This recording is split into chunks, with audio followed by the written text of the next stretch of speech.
Est-ce qu'il y a des questions à propos du cours de la génétique? Non? Bien. Alors, concernant les antibiotiques, en fait, on peut dire que c'est le cours le plus important en microbiologie. Les autres cours, vous allez les rencontrer. Les infections génitales, vous allez les rencontrer pour la gynéco. Les infections respiratoires pour le pneumo. Les infections urinaires pour le néphro, etc. Les pathologies, je veux dire, vous allez les rencontrer. Le cours standard, les antibiotiques, vous n'allez pas le rencontrer. D'accord? Donc, c'est le cours le plus important pour la microbiologie. Vous allez avoir recours à ce cours-là, même vous serez des internes, même au cours de la préparation de résident. D'accord? Donc, essayez de les assimiler. Essayez d'assimiler les molécules. Si vous pouvez faire des stages au niveau des pharmacies, en tant que troisième année, essayez de le faire. D'accord? Au cours de la troisième année, c'est en fait c'est le moment d'apprendre. Vous n'aurez pas le temps d'apprendre les molécules, que ce soit les DCI, voilà les dénominations communes internationales. Doliprane, c'est le nom commercial. Le paracétamol, c'est la DCI. Donc, essayez d'apprendre les DCI. D'accord? Un médecin, parfois, ça nous attire l'attention qu'un médecin qui va prescrire un médicament, une ordonnance, il écrit la gentamicine avec Y ou avec I. Aïe. Donc, essayez d'assimiler les DCI, les indications, les contre-indications, les effets secondaires plus ou moins, pour ne pas faire de bêtises le patient. D'accord? Et concernant l'année heavy, c'est la classification. On insiste beaucoup sur la classification et le mode d'action. D'accord? Alors, d'après vous, qu'est-ce qu'un antibiotique? Qui peut me définir un antibiotique? On ne dit pas médicament. Médicament, c'est à titre externe. Un médicament. À titre interne, c'est des substances, des molécules, n'est-ce pas? C'est des molécules de nature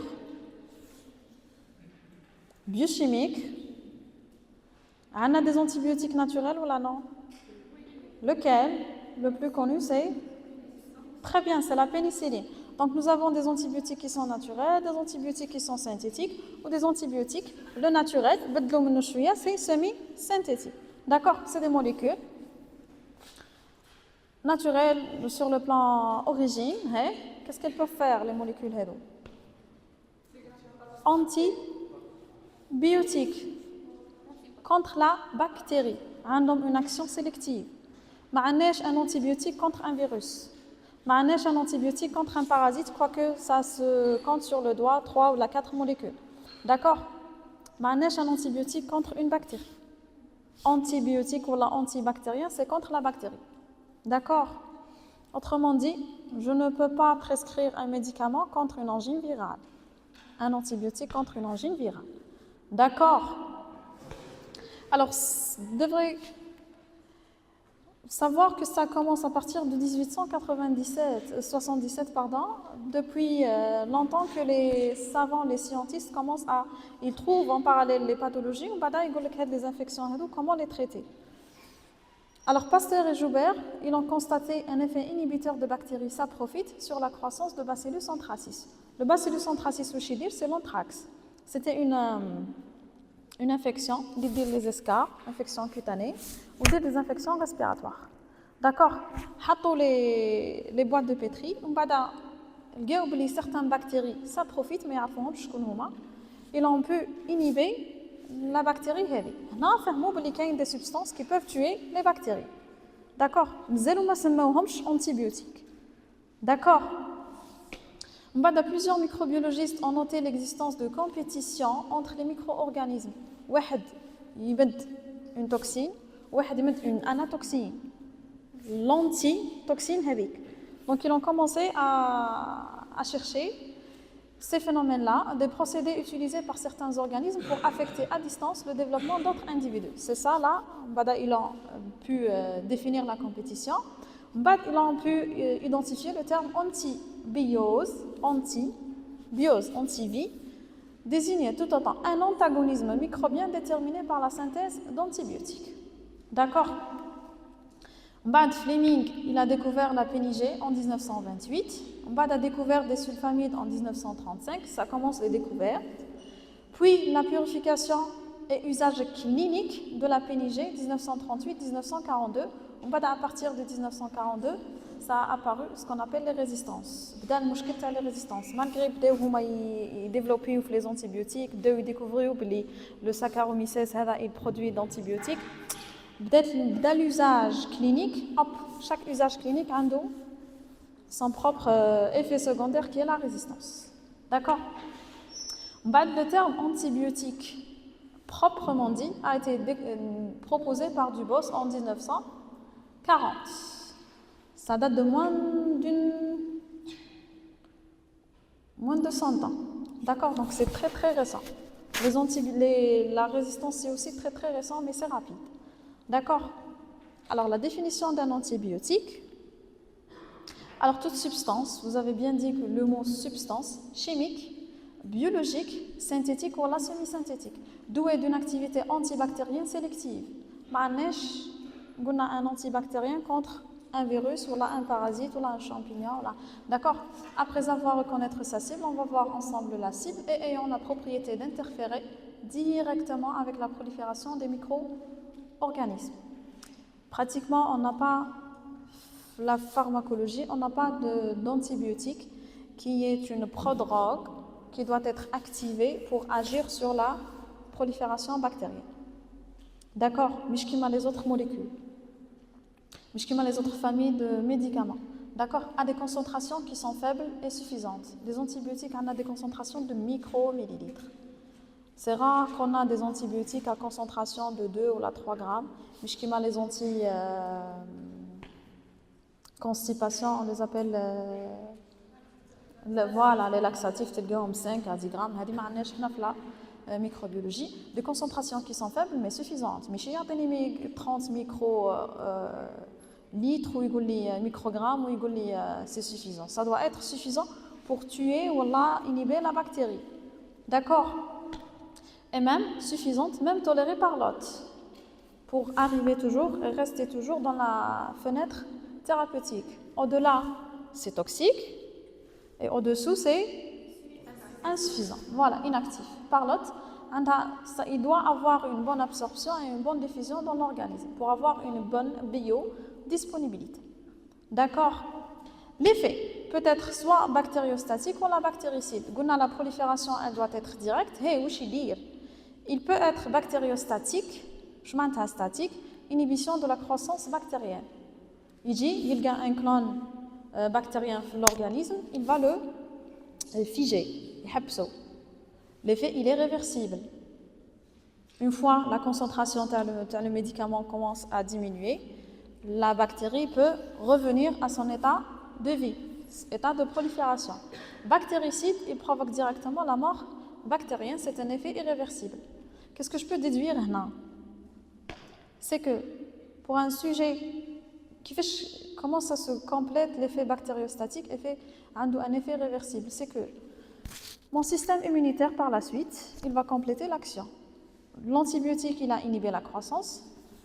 Le système immunitaire va continuer l'action. Mort bactérien. D'accord? Le bactéricide, là, je suis tranquille. C'est lui qui va faire l'action.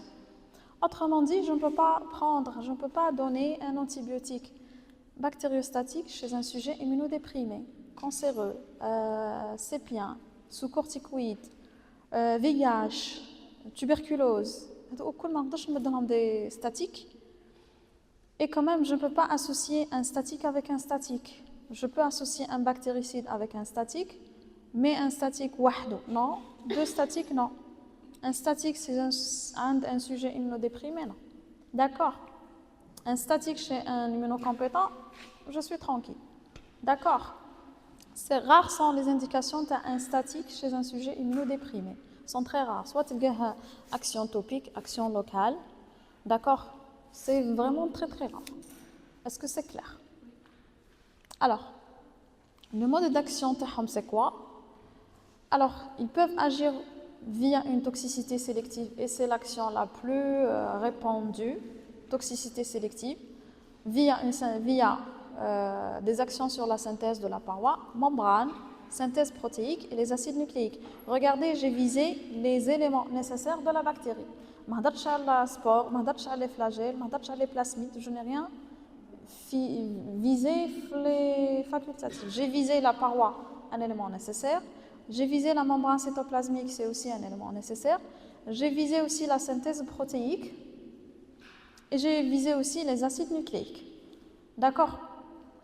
Ils peuvent agir par inhibition compétitive et ça concerne beaucoup plus les enzymes bactériennes. D'accord? Mais la plupart des antibiotiques agissent par toxicité sélective. Vous suivez ou là non? Très bien. Alors, la toxicité sélective, on va la détailler. L'inhibition compétitive, c'est que on a une enzyme bactérienne. La bactérie est l'enzyme. On a une molécule qui va entrer, la molécule elle va entrer en compétition avec le substrat à l'enzyme. Au lieu qu'elle me dégrade l'enzyme, elle me dégrade les bases puriques. On a des analogues. C'est ça l'inhibition compétitive. Parfois, nous avons certaines molécules qui sont en cours de génération, en cours de production. Il y a une inhibition non compétitive. Je m'entends l'inhibition non compétitive. Le site enzymatique, il est là. On va le site le site اللي ما يخدمش déformer la conformation spatiale تاعو مرة ونخليه ما يخدمش خلاص ما نمدلوش un substrat.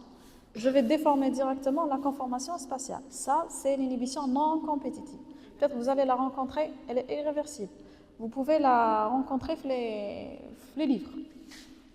D'accord? Alors, elle vise les protéines. Alors, les sulfamides fonctionnent selon ce mode d'action. On va arriver aux sulfamides. D'accord? Alors, la toxicité sélective, soit je vise la paroi, ou la membrane, les acides nucléiques, ou les protéines. D'accord? Alors, je commence par la paroi. C'est l'action beaucoup plus des bêta-lactamines, les glycopeptides et la phospho. La membrane cytoplasmique, c'est les polymyxines, c'est la colistine. Les cibles ribosomales, on a la synthèse protéique. Qui dit synthèse protéique dit ribosome sous unité 30S ou la 50S ou la 70S, l'association. D'accord? Les cibles chromosomiques, c'est beaucoup plus le chromosome. On a le plasmide. D'accord? On a des antibiotiques qui visent le plasmide. D'accord? Dernièrement, blocage de synthèse de folate, c'est ce qu'on appelle l'inhibition compétitive. Est-ce que c'est clair? Alors, je commence par... Avant de commencer les classes, je peux classer mes antibiotiques en fonction de l'origine.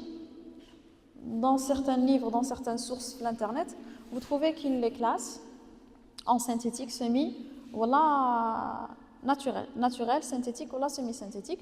Le mode d'action, c'est la classification la plus reconnue. Elle est parce que c'est là.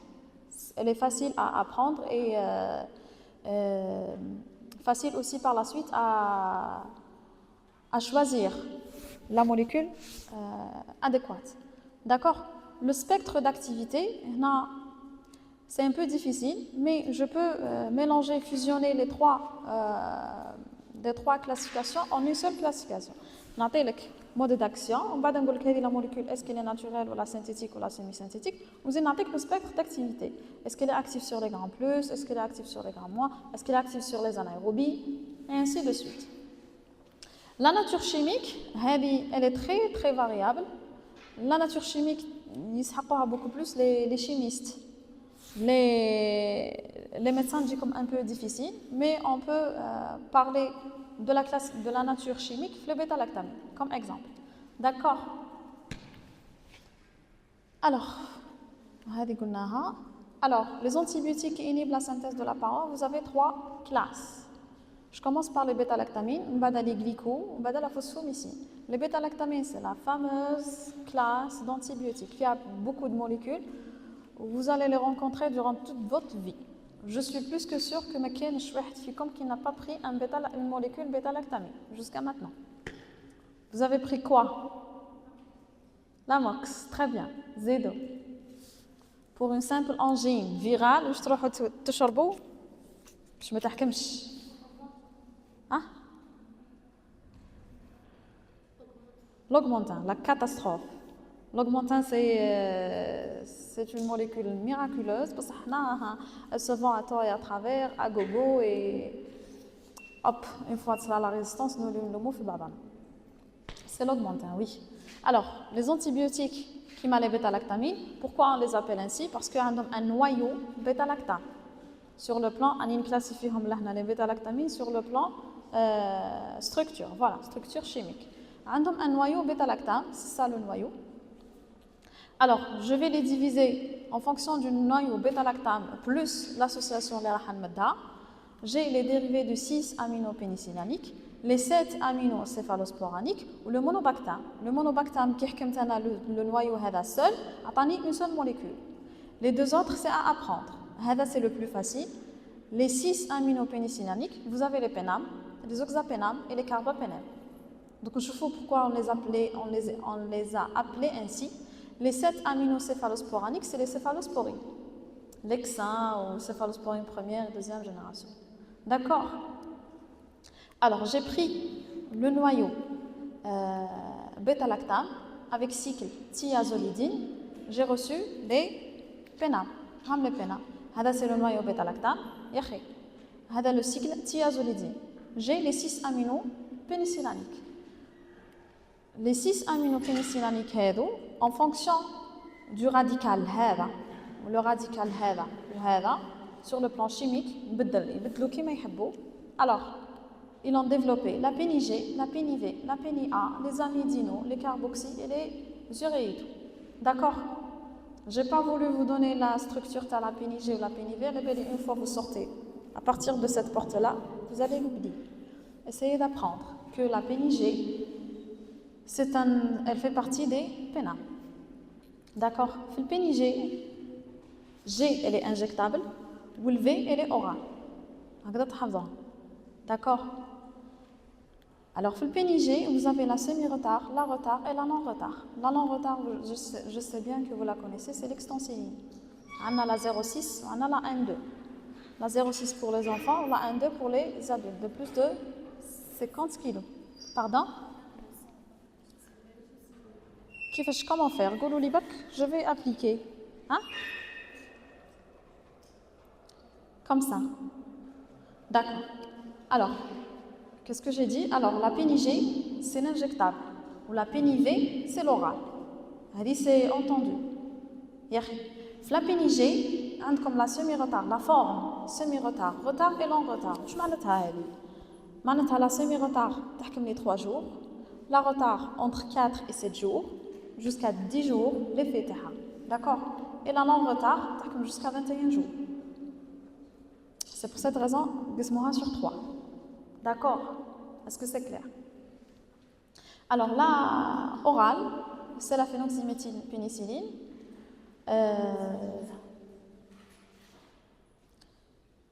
En unité, elle se vend en unité généralement. C'est l'Orapène, les pharmacies. Les deux ont un spectre plus ou moins large. Le spectre, c'est quoi? C'est la liste des bactéries où l'antibiotique est peut-être actif. C'est ça le spectre. D'accord? Alors, le spectre, c'est le streptocoque A, C, G, B, les Neisseria. Le streptocoque A, c'est le streptocoque responsable des angines. D'accord? Certains bacillogrammes négatifs, le Corynebacterium diphtérie, l'année passée, la Listeria, le bacillus et les anaérobies. Alors, certains bacillogrammes négatifs, l'action elle est plus ou moins modérée. D'accord? Donc, la PNIG ou la PNIV sont actives beaucoup plus sur les grammes plus que les grammes moins. D'accord? La PNIM, pénicilline M, c'est l'oxa, cloxa, dicloxa. Seule la dicloxa est disponible actuellement. En 2012, je me rappelle qu'ils ont fait un rappel de l'eau. La PNIM, elle n'est pas du tout active, mais les pharmacies, dès un rappel de l'eau, elle juste la dicloxacilline. La PNIM, elle est beaucoup plus utilisée pour les staphylococcus résistants à la pénicilline. D'accord? Les aminopénicillines, les pénicillines, le cycle avec, c'est un radical amine. Vous avez l'ampli et la pive. Si je dis la molécule elle est disponible dans les pharmacies, ça veut dire qu'en milieu communautaire. L'amino, la pivampi et l'ampi sont aussi disponibles.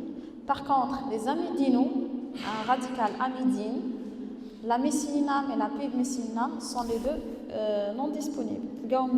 Directement dans les hôpitaux, à usage hospitalier.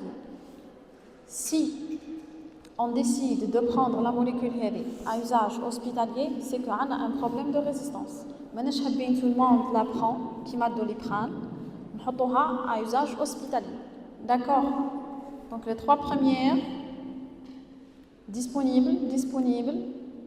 La pénième, c'est aussi disponible. Les aminos aussi, les amidinos non. D'accord?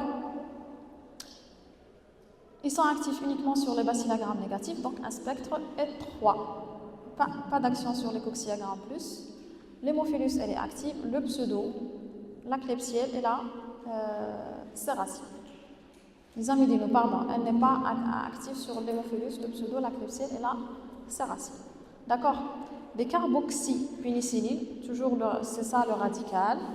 Vous avez la carbénicilline et la ticarciline, actives sur les bacillogrammes négatifs. C'est strictement hospitalier. Ou michi tous les services. D'accord?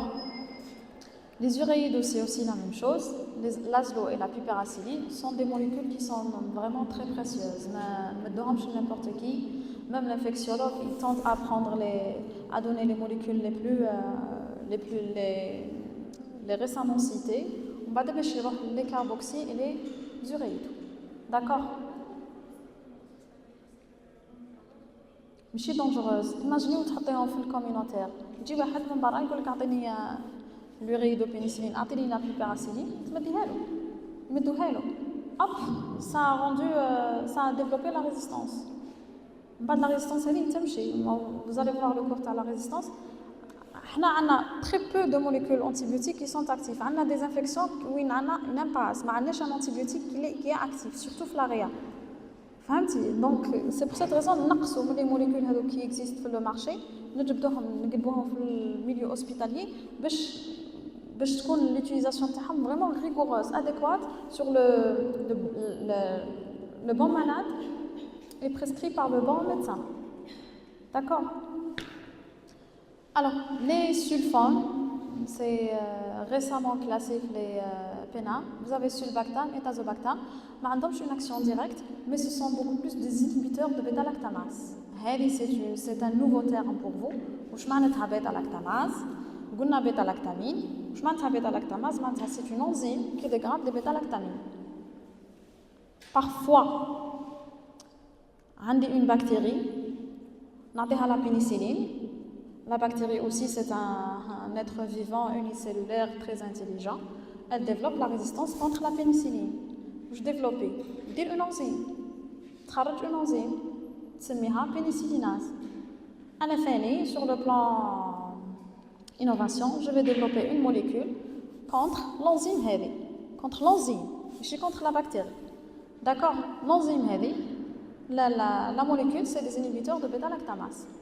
Qui inhibe l'enzyme, je vais restaurer l'action de la pénicilline. D'accord? Alors, les oxa, cette fois-ci, les oxapénam, je m'en ai oxa, j'ai eu oxygène. Donc, j'ai substitué l'atome de soufre par un atome d'oxygène en position 1. J'ai eu les oxapénam. D'accord? Le plus fameux, c'est l'acide clavulanique. L'augmentin, c'est l'association des deux, c'est l'acide clavulanique plus l'amox. D'accord? C'est une action directe, une action sur l'enzyme pour restaurer l'activité sur la molécule.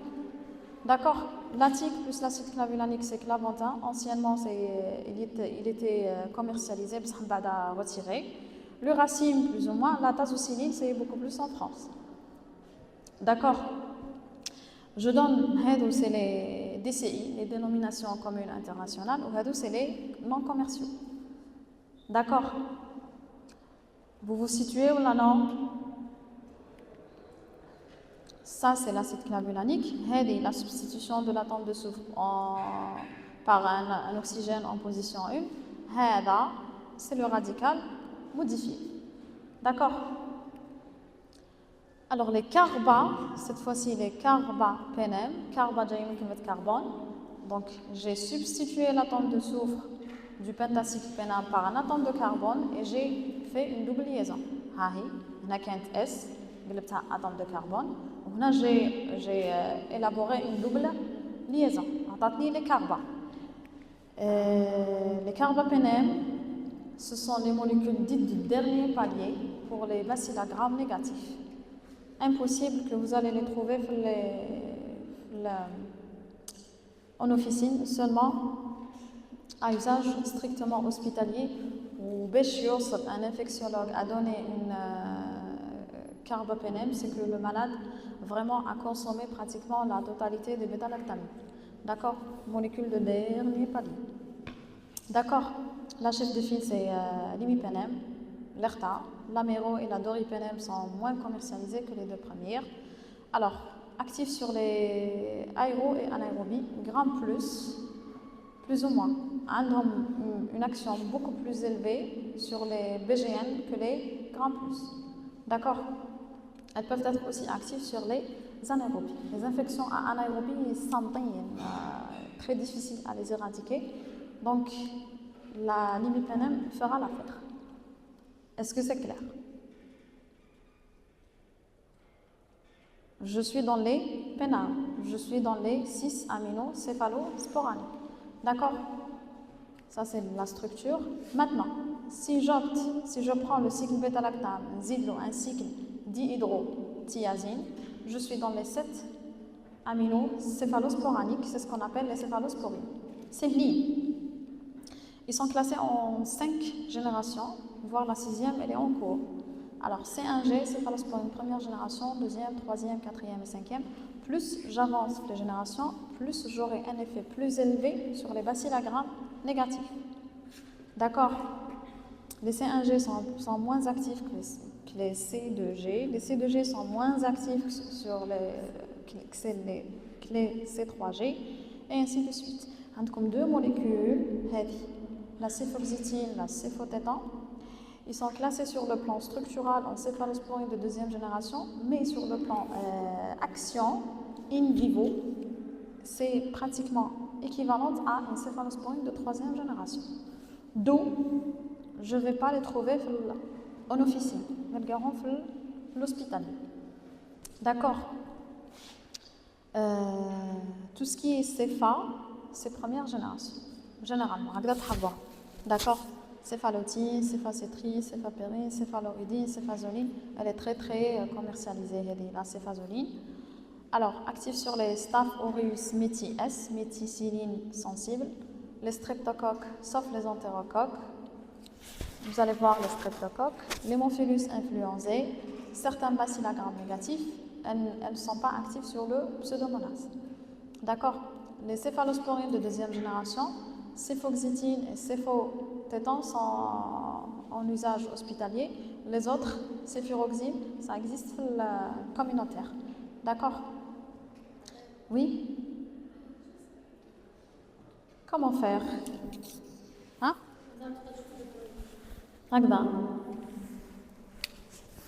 Alors, je répète pour la C1G.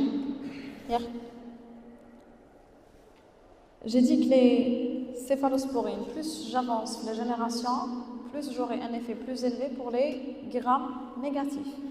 D'accord? Les céphalosporines de première génération, tout ce qui commence par cépha. D'accord? Vous entendez? Qu'est-ce que je dis encore? J'ai lu les abréviations. Staph aureus méticilino sensible, streptocoque sauf les entérocoques, l'hémophilus influenzae, certains bacillogrammes négatifs, les C1G ne sont pas actifs sur le pseudo. Est-ce que c'est clair? Qu'est-ce que j'ai fait? Qu'est-ce que j'ai dit? La céfoxétine et céfotétan sur le plan structural, elles sont en deuxième génération. Sur le plan action, elles sont classées en troisième génération. D'accord? Donc, je ne vais pas les trouver communautaires. Les céphalosporines de troisième génération, comme regarde la céfixime, elle est commercialisée. Les autres, je ne me rappelle pas trop. La céfotaxime en hospitalier, la ceftazidime en hospitalier et la ceftriaxone en hospitalier. D'accord? Est-ce que c'est clair? Les C4G, deux molécules, ce sont des molécules aussi du dernier palier équivalent à l'imipenem. Et les céphalosporines de 5e génération, jusqu'à maintenant, elles n'ont pas pu entrer en Algérie, ou les études, etc. De découverte de production récente. Ce sont aussi des molécules de dernier palier, mais pour les cocci à gram positifs. Est-ce que c'est clair? Les 7 aminocéphalosporaniques. Donc, j'ai pris le noyau monobactam seul. J'ai une seule molécule, c'est l'astréonam. L'astréonam, les céphalosporines de 4e génération, ou l'imipenem, c'est pratiquement le même niveau à usage strictement hospitalier. Est-ce que c'est clair? Alors, le mode d'action de tous ces molécules-là, il agit sur la paroi bactérienne, oui, mais par toxicité sélective, il agit sur la synthèse du peptidoglycane. Le peptidoglycane, c'est un élément nécessaire pour la bactérie, mais il rencontre directement le peptidoglycane, mais il va inhiber les protéines liant les pénicillines, c'est les PLP. Les protéines liant les pénicillines, ce sont des protéines qui sont l'espace transmembranaire, ils sont responsables de la synthèse du peptidoglycane. Et le peptidoglycane, avant qu'il soit synthétisé, il coupe les protéines. L'effet bactériostatique ou la bactéricide, c'est un effet bactéricide. D'accord? Donc j'insiste sur la classification, est-ce que bactéricide ou la statique? J'insiste aussi sur le mode d'action, paroi ou la protéine, etc. Et l'usage, est-ce qu'il est hospitalier ou la communautaire? D'accord? Les glycos, j'ai terminé avec les bêta-lactamines, les glycopeptides. Ce sont des molécules en fait, nous avons beaucoup, les fameuses c'est la vancomycine et la thécoplanine. Deux molécules à usage strictement hospitalier et ce sont des molécules de dernier palier pour les cocci à gram positifs. D'accord? Alors, ils ont une structure vraiment très très complexe, un spectre étroit, voilà, les grammes plus uniquement. Autrement dit, je ne peux pas traiter une infection à gram négatif, une infection urinaire, Belvanco, Lala, T. D'accord? Le mode d'action, c'est ils sont actifs sur la synthèse de la paroi, mais ils bloquent la polymérisation du peptidoglycane. Le peptidoglycane a une format, ce sera la polymérisation pour constituer la structure finale. Hop, là, il sera le blocage. D'accord? Le mécanisme il est vraiment très complexe. J'insiste sur cette phrase, bloquant la polymérisation. L'effet théorique il est très très bactéricide. Un effet dérangeant, c'est les thrombophlébites. D'accord? La vanco et la théco, vous l'entendez, quand on rencontre beaucoup les QCM, etc., ils sont toujours associés à des thrombophlébites. Donc les malades cardiovasculaires ou avec à discuter. D'accord? Vous entendez? Alors la phospho, j'ai bien dit la phospho, on dit une seule molécule de la famille. Alors le mode d'action voilà, c'est une seule molécule de sa famille. Elle inhibe la première étape de synthèse de la paroi bactérienne avec un effet bactéricide. Les précurseurs, l'acide N-acétylglucosamine, N-acétylmuramique, avant qu'il s'attache, elle fait la coupure. D'accord? Bactéricide à large spectre, donc il agit sur les grammes plus et les grammes moins. Usage communautaire. Disponible sous un sachet de phosphomycine trométamol, Urica, non commercial, c'est Urica. D'accord? Surtout les femmes, vous allez la prendre en cas d'infection urinaire chez la femme jeune. D'accord? Alors, la nature produit soit naturellement, soit industriellement par synthèse. C'est tout ce que vous devrez savoir concernant la phospho. C'est la phosphomycine. Est-ce que c'est clair?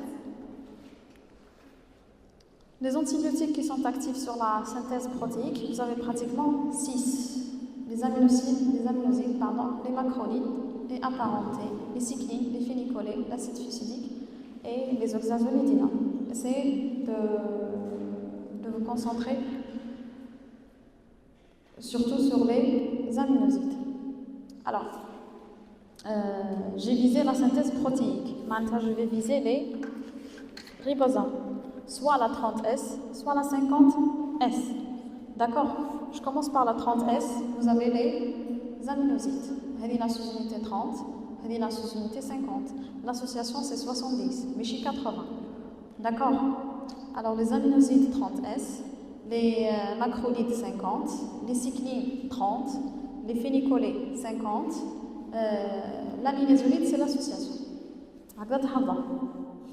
واحدة 30, واحدة 50, la troisième 30, la quatrième 50 et ainsi de suite. D'accord? Aminoside ou aminoglycoside c'est la même chose. D'accord? Alors ça commence à partir de 1944. Ils ont découvert la streptomycine. La streptomycine issue de Streptomyces. Ils sont très anciens, malgré leur ancienneté jusqu'à maintenant. Les infectiologues, ils aiment les aminosides parce qu'ils ont un effet très puissant. D'accord? Voilà, place privilégiée dans le traitement de nombreux états infectieux sévères. Respect strict, c'est là le problème. Respect strict de règles de prescription. On a les aminosides maximum 5 jours. Ne dépassez les 5. Au pire des cas, 7 jours. D'accord? Sur des indications vraiment très restreintes. Allez, parce qu'on a une autotoxicité et une néphrotoxicité. Si je dis néphrotoxicité, je ne peux pas associer la molécule HERI à une autre molécule néphrotoxique. Je ne sais pas que vous d'accord? C'est déduit indirectement. Une molécule autotoxique, je ne peux pas l'associer avec une autre molécule pour aggraver la toxicité. D'accord? Alors, j'insiste pas trop sur la structure chimique parce que c'est un peu complexe. Son nom l'indique, aminoglycosides, soit des molécules naturelles, soit des molécules semi-synthétiques. Pourquoi ils sont appelés aminoglycosides? Parce qu'ils sont constitués de plusieurs cycles glycosidiques liés à un aminocyclide. D'accord?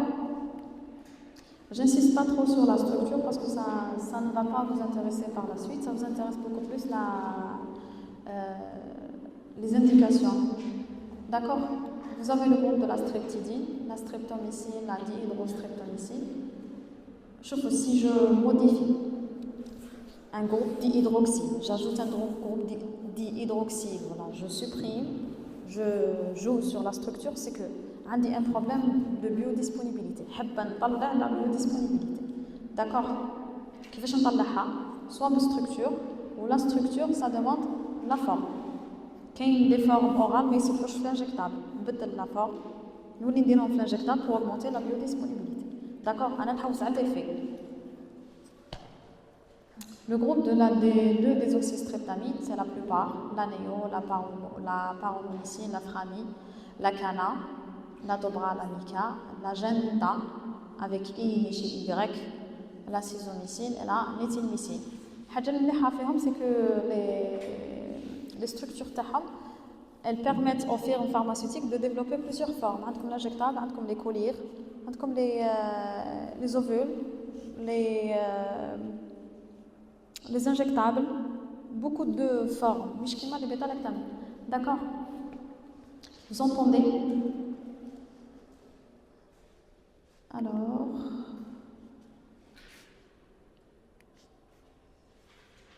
ça c'est pour vous, pour ne pas tomber dans des erreurs d'écriture, la prescription. D'accord?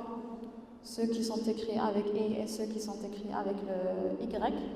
Allez, les infectiologues parce qu'ils ont un effet bactéricide, ce sont les antibiotiques les plus bactéricides tout le cours. D'accord? Important, très rapide et indépendant de la densité bactérienne. La durée d'activité elle est très supérieure au temps d'exposition. C'est pour cette raison qu'ils durent 2-3 jours. Premièrement pour la toxicité et deuxièmement l'effet il est très très puissant. Même si les médicaments ont été pris à midi, l'effet reste jusqu'à pratiquement 36 heures, 48 heures. D'accord? Effet post-antibiotique, c'est ce qu'on appelle. Mode d'action, c'est l'inhibition de la solubilité 30S du ribosome. D'accord? Ma indiche le ribosome, ma indiche la traduction, ma indiche les protéines, ma indiche une nouvelle bactérie, ma indiche une prolifération. Est-ce que c'est clair? Le spectre, ce qui attire l'attention des aminosides, c'est que les streptocoques ont une résistance de bas niveau aux aminosides. Yani les doses usuelles, mais ils ne c'est ça le problème d'Aham. Une infection à streptocoque A, on ne met pas une aminoside. D'accord? Un large spectre, les anaérobies ont une résistance naturelle, un abcès cérébral à anaérobie, généralement c'est les anaérobies, malgré l'effet post-antibiotique des aminosides, malgré l'effet très puissant bactéricide, je ne peux pas aller parce que les anaérobies résistent naturellement à ces molécules-là. Voilà les streptocoques de résistance de bas niveau. La strepto et la cana utilisées même dans le traitement de la tuberculose. L'amica, c'est les mycobactéries atypiques, vous allez les voir. L'anocardia, voire même les infections respiratoires, sont employées uniquement par voie générale, sauf pour la néo et la phamicétine qui sont utilisées par voie locale. Je vais faire une petite mise à jour, je ne l'ai pas fait malheureusement en 2026. Je vais chercher, je vais vous confirmer. Est-ce qu'il y a, la plupart c'est des orales, la plupart des injectables, voie générale. Les deux, je suis plus que sûre que c'est oncolire, action locale. Est-ce que c'est clair? Dernière diapo et on termine. On continuera la semaine prochaine. Alors, l'association des aminosides avec les autres antibiotiques, vous faites attention s'il vous plaît. Alors, l'association synergique. Je maintiens une association synergique. Voilà, très bien. Avec la bêta-lactamine, les glycopeptides et la cholestine, voire même la phospho et l'acide fusidique. D'accord? Les streptocoques, on a une résistance de bas niveau aux aminosides. Résistance de bas niveau, je m'arrête à matin. Si j'augmente la dose, ça va marcher. Et si j'associe l'aminoside avec une autre molécule, ça va marcher. D'accord? Résistance de haut niveau, non. D'accord? Allez, je l'ai bien expliqué. L'association, elle est indifférente. Yani associée ou non, c'est la même chose. Avec les quinolones et les rifampicines, parfois elle est antagoniste.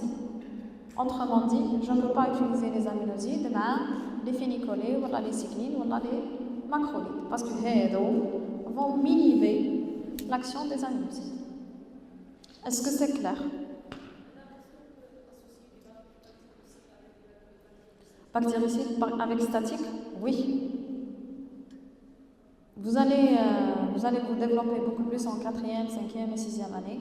Le pneumo, vous allez bien situer les associations. Il suffit juste d'apprendre les molécules. Je ne suis pas dans le pneumophysiologue qui dit que c'est quoi l'amicacine, mais qui déjà la classification. D'accord? Essayez d'assimiler la classification. Qui dit que aminoside, vous êtes bien situé. Qui dit que cholestine, vous êtes bien situé. D'accord? Qui dit que céphalosporine de 3e génération, vous êtes bien situé. Est-ce que c'est clair? On continuera la prochaine fois avec les macrolides et les autres femmes. D'accord? Merci.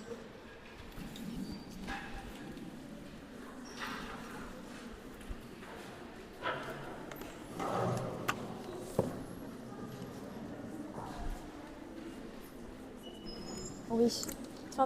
Oui. Résistance de bas niveau, les streptocoques. عندهم مشكل ماشي مشكل les aminosides هما يدخلوا par la chaîne respiratoire هما la chaîne respiratoire تاعهم ضيقه شتي لا دوز اللي تمديها لو ستافيلوكوك ما تمشيش عليهم هما باغ كونطخ كون تطلعي لا دوز سافا مارشي وكون تجيبي اون اوتر موليكول اللي تحلك لا باوا تحلك لا chaîne respiratoire تاعها هي تحلك لا chaîne les aminosides يدخلوا donc restons